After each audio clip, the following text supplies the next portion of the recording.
Olá, aluno! Olá, aluna!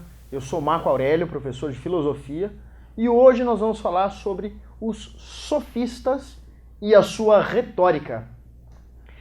Quem eram os sofistas? O que foi esse movimento sofistas? Sofistas eram considerados como grandes mestres, procurados por jovens bem nascidos, abastados, em busca do quê? De aula, de status, e em busca de para ter uma função política, eles teriam que ter um bom uso da palavra. E como eles aprendiam isso?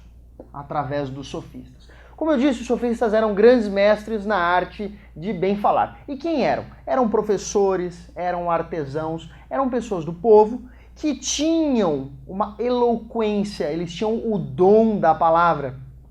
No entanto, eles eram extremamente superficiais e generalistas em seus assuntos.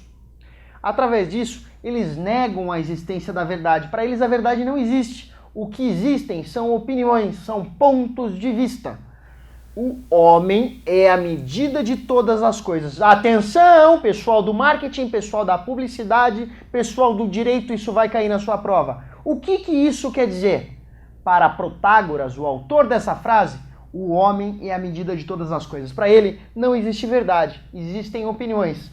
A verdade depende do ponto de vista de cada um, meus senhores. Para ele, o que é verdade para um pode não ser a verdade para o outro. Depende de quem está recebendo essa verdade. Vocês já viram isso em algum país? Eles tinham como característica o relativismo moral, ou seja, tudo é relativo, depende. Não tinham nenhuma resposta absoluta. E por isso eles rejeitam a chamada verdade universal. Quem foram os principais sofistas? Protágoras, Górgias, Hípias, dentre outros muitos. A partir daí, houve a consolidação da democracia. Atenas tornou-se o grande polo.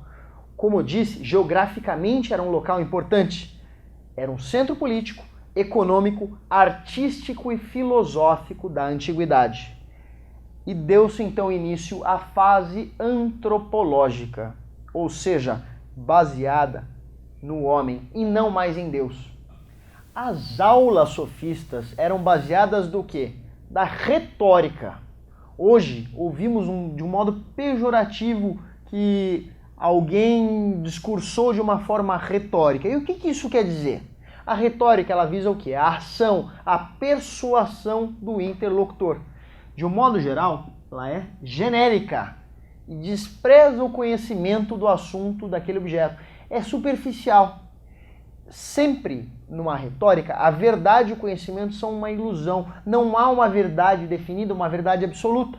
E o interesse é sempre no meio e não no fim. Esse é um discurso retórico, é uma posição retórica.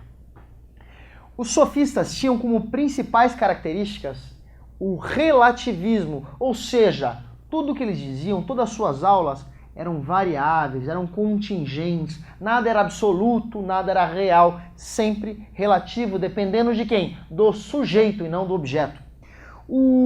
Tinham também como característica o subjetivismo, ou seja, para os sofistas não há uma verdade objetiva, é sempre dependente do sujeito. Eles tinham também como característica o ceticismo. O que é o ceticismo? O conhecimento humano sempre ficaria limitado às aparências, ou seja, aquilo que é o visível, é o real, é o prático. Há também uma indiferença moral e religiosa. Para eles, não há bem ou mal. As coisas simplesmente são como são. Aquilo é e pronto. Não existe um bem ou mal, uma força divina que quer que aquilo seja daquela maneira. Há também um convencionalismo legal. Para ele, as leis não são baseadas em Deus, e sim são meras convenções humanas. Para quê? Para facilitar a vida em sociedade, para o homem não se matar. Há também um utilitarismo, ou seja, as habilidades retóricas para uso particular em prol do quê? Da manipulação. Alô, pessoal do marketing! Manipulação, cuidado com isso. Há também uma frivolidade intelectual, que visava o quê? Encobrir o vazio do pensamento de seu discurso. Eles falavam muito bem. A chamada pirotecnia verbal. Só que era um discurso vazio, sem conteúdo, que tinha apenas uma boa forma. a venalidade, ou seja, eles cobravam pelas lições e eram custos altos, diferente dos filósofos. E por fim, seu discurso era baseado no humanismo, ou seja, problemas práticos, problemas cotidianos e diários, com temas políticos, costumes, leis e virtude. Com isso, aluno, encerramos a aula sobre os sofistas e sua retórica. Espero que tenham entendido. Muito obrigado e até uma próxima oportunidade.